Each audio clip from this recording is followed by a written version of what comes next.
Well, I know a lot of you know Joe Dillard, and I've known Joe for many, many years. And I've had the privilege of serving with him on city council and when he was mayor of Mountain Home. Of course, he's been county judge of Mountain Home. He's what I call an honest politician, which is very rare. He's a very ethical and, respected person in our community. So when I saw him, I asked him if he would come and talk to us a little bit about what he's observed over the last several years. Pretty broad topic. He can, pretty well talk about whatever he wants to. But we all know and love and respect him. So here's Joe Dillard. Yay.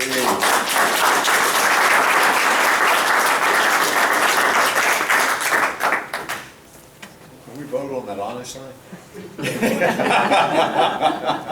Thank you, Jennifer. Thank you for the introduction, and thank you and David, the Historical Society, for the invitation to come and to speak and to share lots and lots of changes, folks.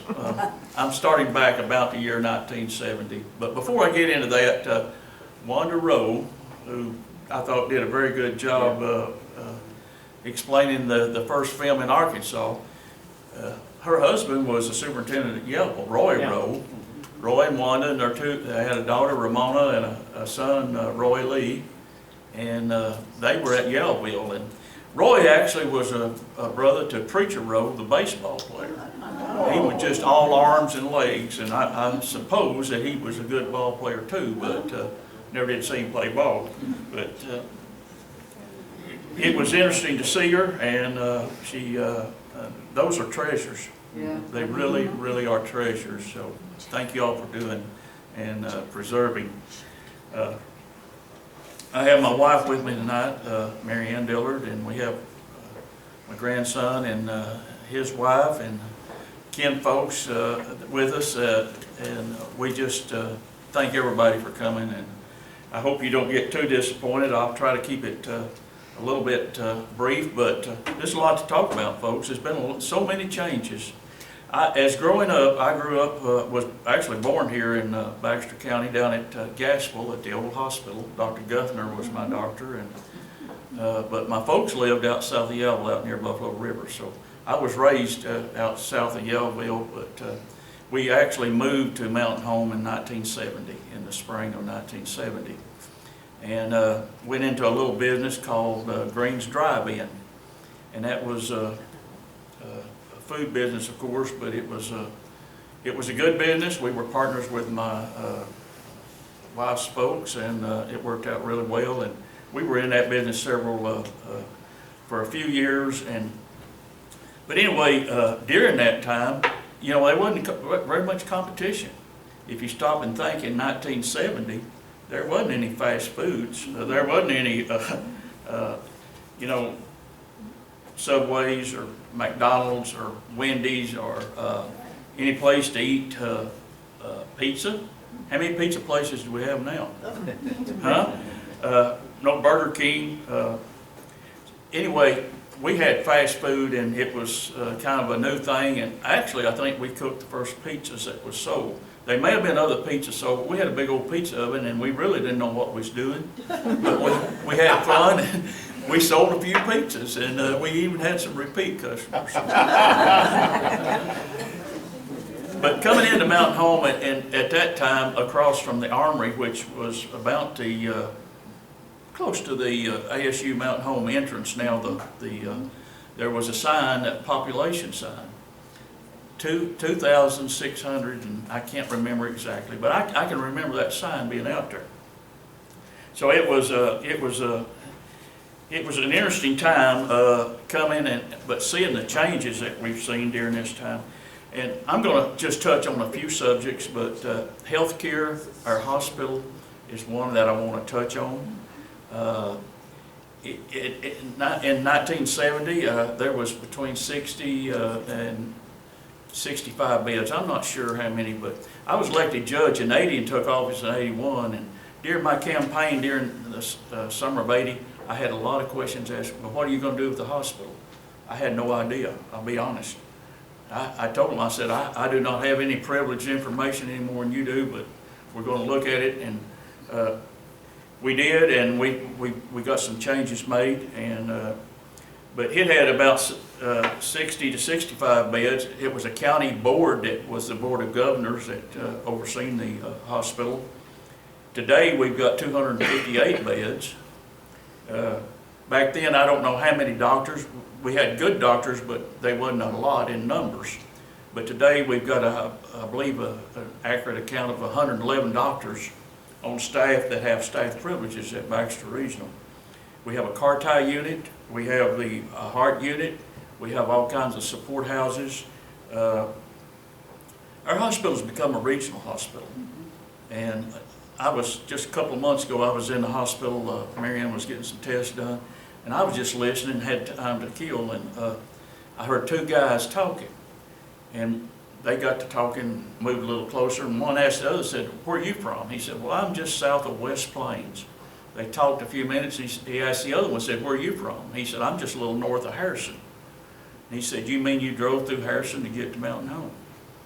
Folks, that's a compliment to our hospital, to our staff, to our area. When you hear, kind of make cold chills, really, when they drive through other towns with hospitals to get here. So, but I wanted to talk about the lease that in '82, we actually signed a lease. And before that was signed, of course, there was a lot of work done. And Hal Boltenhammer, Bud Boltenhammer, was the chair of the hospital board. And he appointed himself and two other hospital board members, and I appointed 3 quorum court members, and then Gordon Webb, who was our prosecuting attorney and our built-in legal attorney, and he and I and the other 6, we had meetings. We met for months and months and months. And anyway, we got it together and we leased the hospital, and we leased it to Methodist Healthcare. And the deal was that they brought Bill Anderson over, who was the administrator, and they were not to take any money out of the hospital. Well, things changed about a year or so later, and Bill Anderson called me and said, "We've got problems." And anyway, we had to break our lease. We had to go to court with them. Quorum court had to appropriate $60,000 for legal fees. The hospital didn't have money to operate on back then. It was just day-to-day type deal. But anyway, when that was over, we formed a 501c3, which is the governing body of the hospital today, and it's the qualifications is all county people, and it's a self-perpetuating type board. They select from within. The county has to stay at arm's length. That was the deal, but we removed it out of county government, where you're no longer appointing hospital board members. Normally, every judge would appoint a hospital board member once a year. But that ceased, and the county got paid back $600,000 a year for 30 years. That equates to $18 million, which was money coming back for the taxpayers that put money in to start with. Most of that was, a big part of that was Medicare reimbursable, so it wasn't a big, but that's the way the hospital wanted it. It's worked out good, folks. But when I appointed that committee, I got to tell you, there was 7 Democrats and 2 Republicans on the quorum court at that time. I appointed the 2 Republicans and Gene Porter.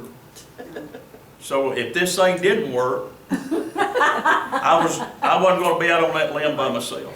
But I tell you, the greatest people, Ramsey Cotter and Dixie Badley, 2 of the finest people in the world. They had nothing but county as their on their scope, and they worked for the county very hard.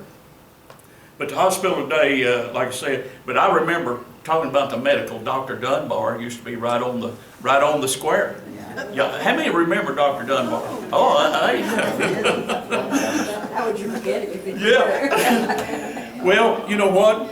He had a fee, and I don't remember. I think it was $3 or $2, $3, including your shot. and it didn't matter what. Pretty much what he did for you.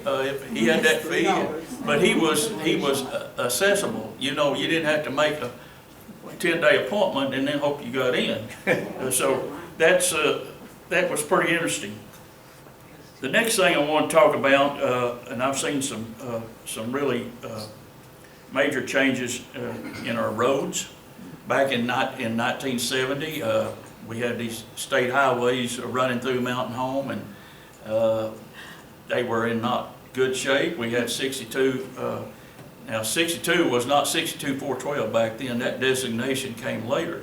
And we'll talk a little bit about that. But the roads were worked on when they could be. The state took care of them. But, you know, we've got several highways coming through Mountain Home. Highway 5, Highway 201, 178, 62. We've got a lot of roads coming through here. And then we got 101 crossing the lake. But one of the biggest changes, and I think it changed the how we do business and how the economy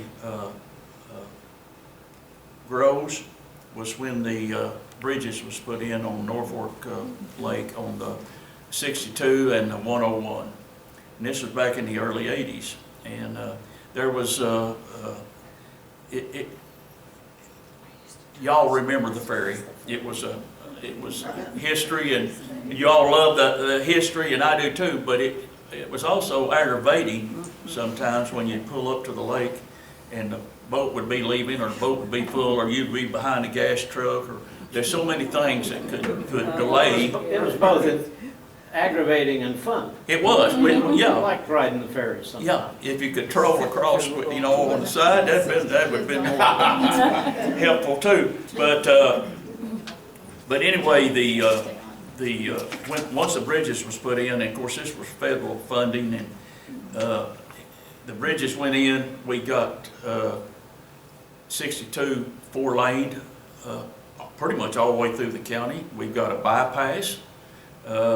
But these were things that was happening, just changing from, now these wasn't dirt roads, but the makeup of the pavement was not, I mean, they was just normal roads. You could find them about anywhere in the state you want to go. The state of Arkansas has got more state roads, designated state roads, than the state of California. The state of California's tax base is way up here, and Arkansas is way down here. To try to maintain those is tough. They've got their work cut out for them, the commissioners. But anyway, I've seen the roads change, I've seen the bridges change, and even at the county level, we tried to do some changes. We tried to do precast bridges and replace low water crossings. You know, things like little things that mean a lot to some people. Now, if you didn't live on a creek or had to get your kids to school the next morning, and after a big rain, you might have to wait till the water run down. You know, there's always some things out there. But the designation of 412 came in the late 80s when 62 was designated also U.S. 412, and that changed the scope of how we you know, moved from 412 is partly finished, and I'm on a committee at this time working to try to get 412 completed, and there's gaps.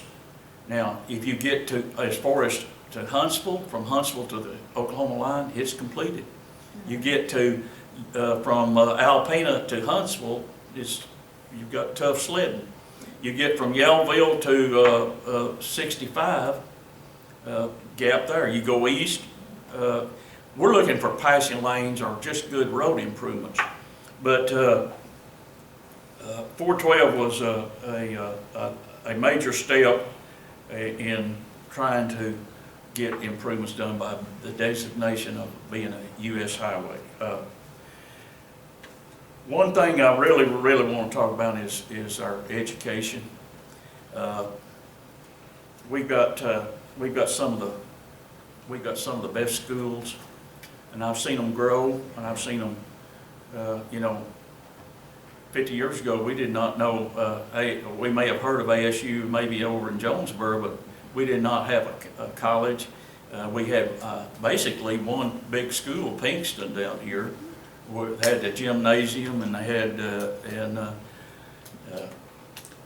today I think we have seven schools located throughout the city, and the improvements to the schools and I remember playing ball in the old gym down here when Yellow would come to play Mountain Home. And I say this truthfully, but we always beat them. I promise you. Mr. Hagan is taking notes. I've got to be very careful about what I say here. But we have the 7 schools, we have the Christian Academy, we have a lot of home-based teaching now. So our numbers are good, but our education is good. But I remember before we got to college here, back in the 80s, Dr. Billy Burke Baker was the main guy over at Harrison at North Ark. And he came over and actually helped us a lot by getting some classes over here and getting some things. And I remember the Quorum Court. The Quorum Court appropriated money to rent the old, I think it's the old Jim Fair building, the old church, for adult basic education. Times was tough. There wasn't money to, and we was looking, and the opportunity came for the county and the city to purchase the church property just 2 blocks just east of the courthouse. And we wound up, after a long time working on it, but the county came up with $150,000, the city came up with $150,000, and Calvin Shasheen put a group together and raised the other $150,000+ to pay for those 2 lots and all the buildings that was on it. And then the state of Arkansas bought the other 2 lots to be used for VOTEC, but that never did happen. VOTEC never did get. And I remember the governor came up and he said, well, if this don't work, I'm sure the county could be glad to have 2 lots. And I said, yes, Governor, we would be glad. That was Governor Clinton. And Lonnie McNatt was, and Barry Ballard were the head of the VOTEC. But they wanted to be here, but it just didn't work. So we actually had 4 square blocks of property there that the county belonged to. Well, the college, after working with Dr. Baker, we started working with Dr. Smith out of Jonesboro with ASU, and he would come over, and ASU had some property out here, and their people were very familiar with the area, and they actually wanted to move here. And they had some property out here on the lake. And but we kept working with it, and I say I was there as judge, but the workers was basically the community workers. Norma Wood was real big in this, Freddie Blackburn, Ed Gilbert. I won't name, but there were so many people involved in trying to make this work. And so when ASU became part of the community, Dr. Colder, Dr. Ed Colder he became the chancellor, and I cannot say enough good things about him. You see what we have down there today, and you see where we come from and what we have today. And I think that tells a story in itself. I think ASU Mountain Home is the envy of most colleges in the state, really. When we're kind of unknown, but once people see it, they want to know how where it come from. How did we do it? What made this happen? Well, it was community people making it happen. It was people in this crowd and people across the community that worked very hard to.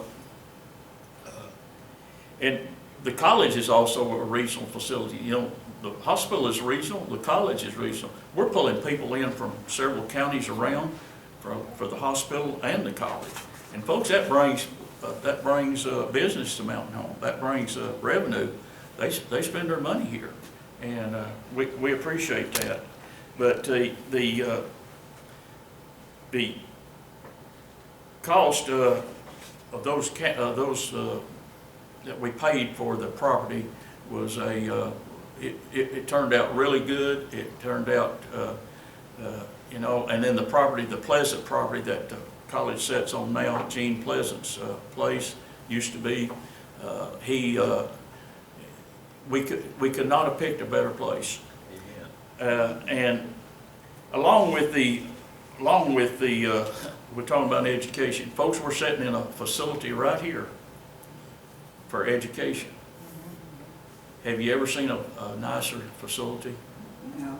I don't believe, I don't know where you'd go to find a nicer one, or one that does more for the community, or it reaches out and with programs and things. You know, we used to have a library, and a good library. It's when they moved to here, they were in the old police building up on the end of 6th, 7th, yeah. And it was nice, but look what we have. Look what we have here. I mean, it is a, of course, we have a library board that oversees this county board that is, and another educational facility is the Jim Gaston Center that's been built, that wasn't on the radar back years and years ago, but it's a great educational facility about the area, about the river, the lakes, and it's sitting over right on the Marion County side of the dam, and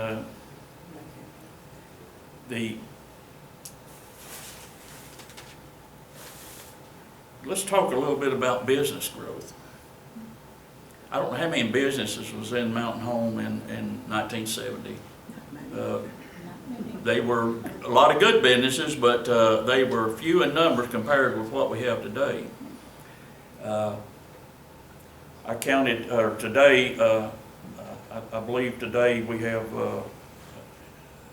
talking to the City Hall, that we have about 1,160 businesses that buy a business license inside the city limits of Mtn Home. Now, just stop and think about that. Here we come from a sleepy little town where we didn't used to have to lock our doors, really, and to grow into a city that has this kind of business. Now, a lot of these are small businesses, but you know what? Small business is the backbone of the country. You've got your big box stores, you've got lots of other things going, but small business is the you know, backbone of the but most of the growth, of course, back then was around the square. It was downtown and around the square. I remember the old Ben Franklin building on the south side of the square. I remember the Angler's Cafe and Cedar Grill and some of those old, you know, old but good, and good memories, good memories. I remember when C.N. Kent, he moved Kent Chevrolet, we thought, plumb out of the county nearly. He moved it out where Kent Chevrolet is now, and he was out of town. Now stop and think about that. He was out of town. And people thought, well, you know, he's lost his mind. Well, he was brilliant because he probably bought some land out there at a bargain and built, but the city has built around him and moved out. The city used to be basically AP&L, Arkansas Power and Light, had the franchise, but as the city grew, it grew out into North Arkansas Electric's co-ops. So the city is served by 2 electric companies now, just due to the growth, and most of the growth has been to the east. But let's just stop and think just a minute. If this was if this was 2020 or early 2021, and let's just say we was out at El Chico's, where would we be? I tell you, we'd be sitting out under a tree in a pasture. Walmart was not there. Lowe's or Home Depot wasn't there. El Chico wasn't there. It was farmland. Myrtle Wood. Walmart bought the farm from Myrtle Wood and they actually located outside the city. So we had to get them annexed in order to get that sales tax money, which is big, is worth it. But if you stop and think, look at all the growth out there. Look at the growth out there in the last 20 years. Less than 20 years. Now, where will we be 20 years from now? Airport?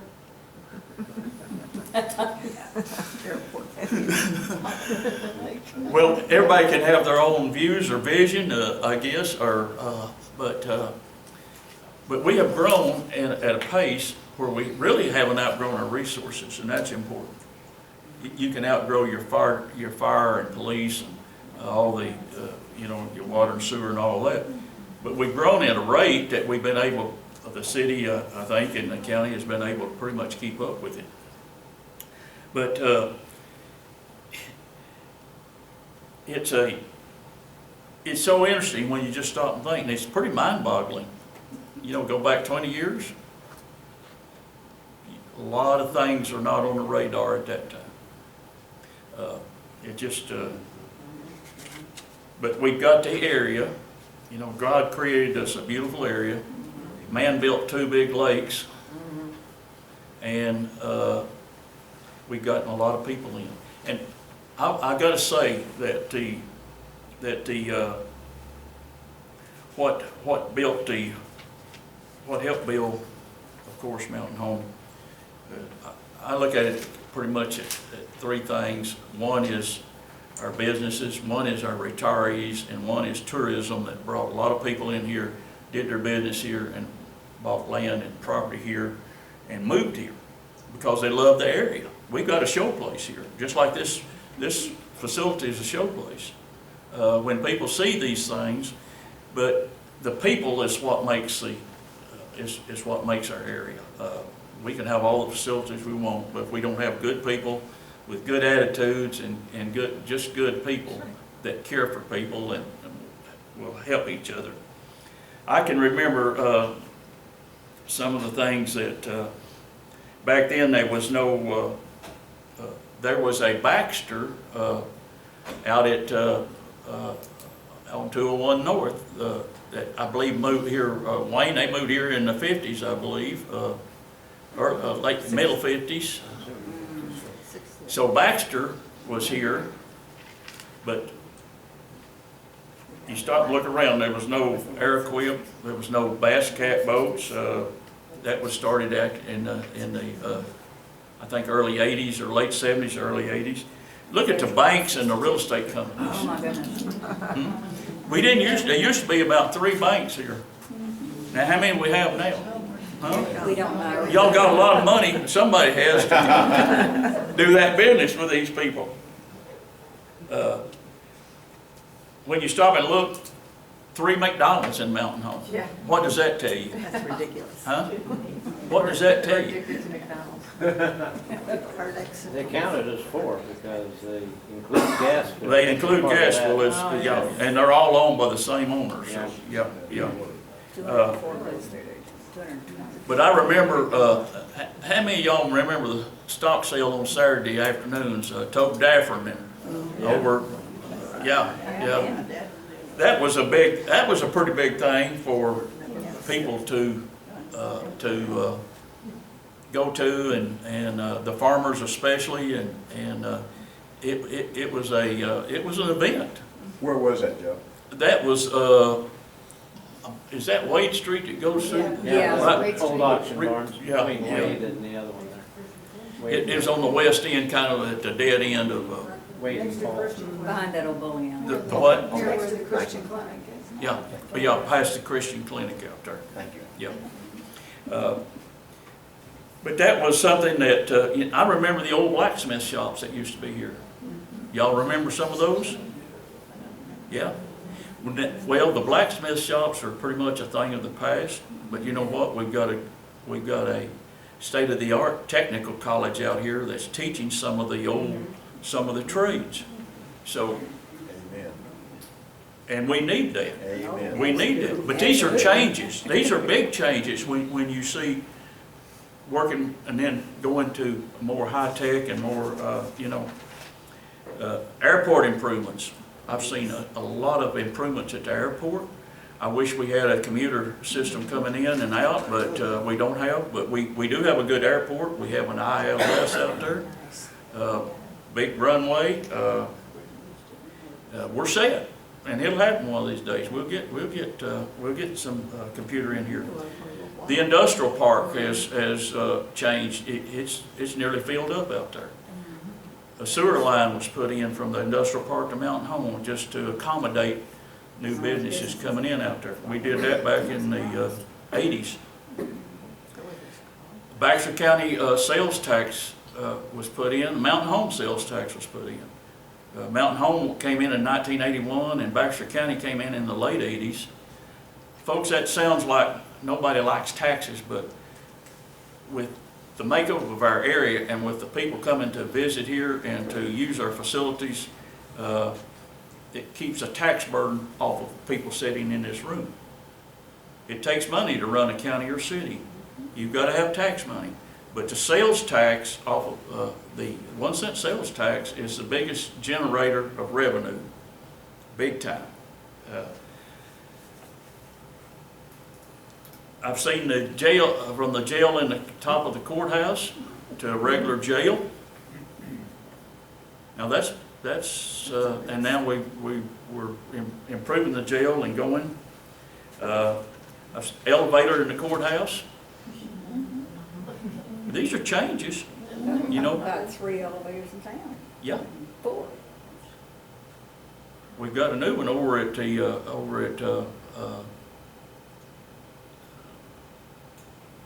we got a new over at the I've lost my chain.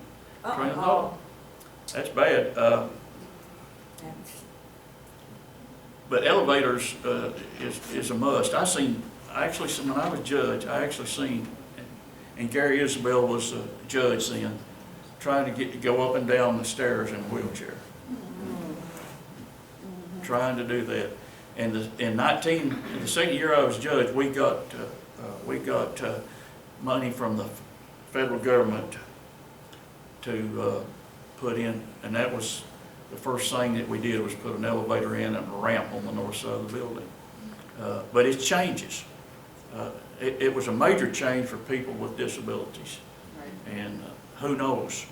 We have no assurances, any of us. You know, what are we going to be tomorrow when we wake up? I remember the computer age coming to the courthouse. Early 80s. No office holder wanted computers. They thought that it was going to replace their employees. And after about a year, you couldn't have took one away from them. Farmers market, I've seen a farmers market established. People could come and just sit on there used to be a wall around the south side of the courthouse. And people would sit out there and maybe set their blackberries out there or their peaches, or if they had a dog or a cat to sell, they'd sit there and try to sell them. But it was just a hit and miss type. But now there's a good farmers market. I remember the only baseball field that I could remember for a long time was over at Hickory Park. That's where we played baseball. How many baseball fields do we have now? 6 of them. And the revenue that they bring in, I mean, tournaments, these are some of the things that I just wanted to touch on to share some of the things that I have seen. One other thing I want to talk about is the political change, and I have seen that.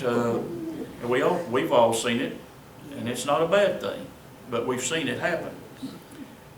Like I said a while ago, in 1980, the quorum court had 9 members. 7 was Democrats and 2 Republicans. All the county constitutional officers, the judge, the sheriff, the collector, treasurer, clerk, solid Democrat. Well, if you look today, in '93 when I left the judge's office, things have changed between '81 and going into the '90s. In '93, we had grown, the county had grown enough to have 11 quorum court members instead of 9, but had 8 Republicans and 3 Democrats in '93. You've seen the change. Now, in '81, there was the state constitutional officers was Democratic, the state representative and state senator was Democrat. Now, it's completely changed, and today the quorum court is 11, I think, totally Republican. The courthouse is all Republican. The only, I think, Democrat is Mr. Slater, who is a county surveyor down at Gashville or Cotter, live down in that area. So we've seen the change that has taken place, and like I said, it's not a bad thing. It's just a change, a political change. I was raised a very conservative Democrat, and I have my values mimic the Republican values in most of the things along the line of abortion and the death penalty and those type things, you know. But I wanted to leave just a little time for questions, if anybody has a question that would like to. I just, Neil?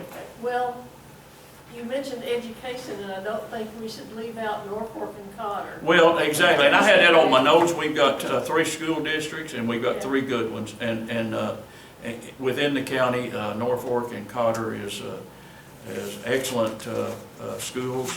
They receive awards, and I apologize for not recognizing them. But yeah, we're lucky up here. We're lucky to have the good schools. You know, I was on the school board here in the '70s, and people that serve on those boards, they need to be, not because I served on it, but I'm talking about today, they need to be thanked, because they have tremendous pressures put on them to for things that may or may not be good, and we you know, we need to keep our schools, need to keep them clean and safe, and with good education. And Mr. Hagan? Couple things. I call this corner the golden corner with ASU Mountain Home in this library. It's just fabulous. We have 2 such, I think, great facilities. I am super proud of the city of ASU Mountain Home in getting involved in their vocational program. I think that is a real asset for this town, this community. Kids can now grow up, make a living, and stay home. Some of these guys don't want to go to college, and I understand that. But we need electricians, we need plumbers, we need all those, and they're working on that. And Dr. Myers has, I thought, done a fantastic job, and I understand they're expanding it. I don't know what the new things are, but they are expanding it. How have we kept, this is, I'm proud of Mountain Home for this, how has our bypass not turned into a Harrison bypass? How have, you know, you go to Harrison, that was supposed to be a bypass. Well, that's the busiest street. That's Main Street. That's Main Street.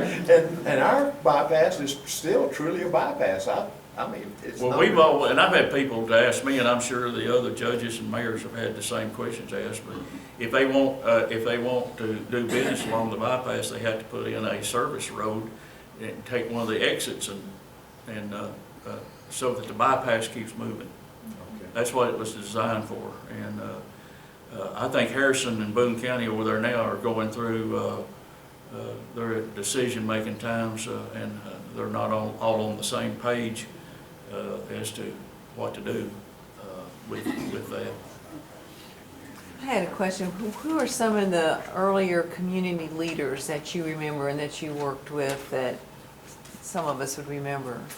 Well, Jimmy Baker, I knew Jimmy. I actually replaced him. He was a 20-year judge here. Mr. Pinkston, I believe Ed Pinkston. Ed Pinkston and his wife. Don't forget Fanny. And Fanny, yeah. Fanny, yes. Education, His Fanny. scholarships. And of course,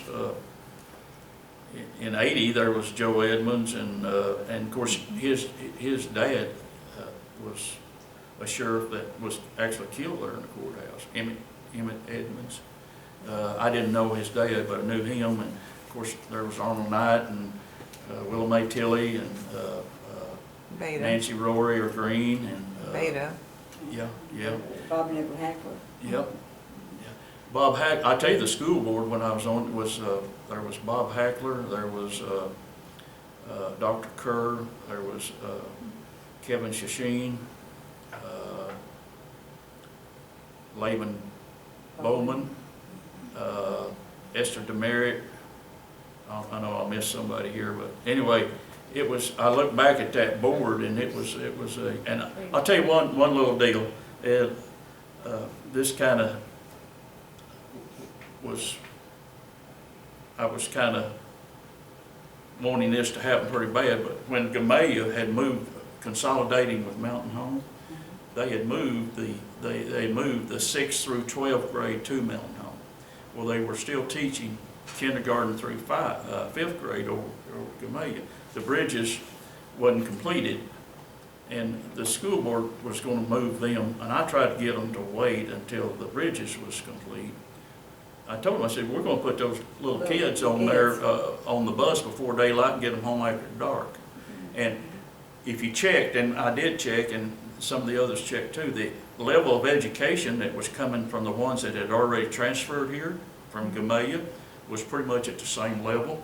They were getting their education.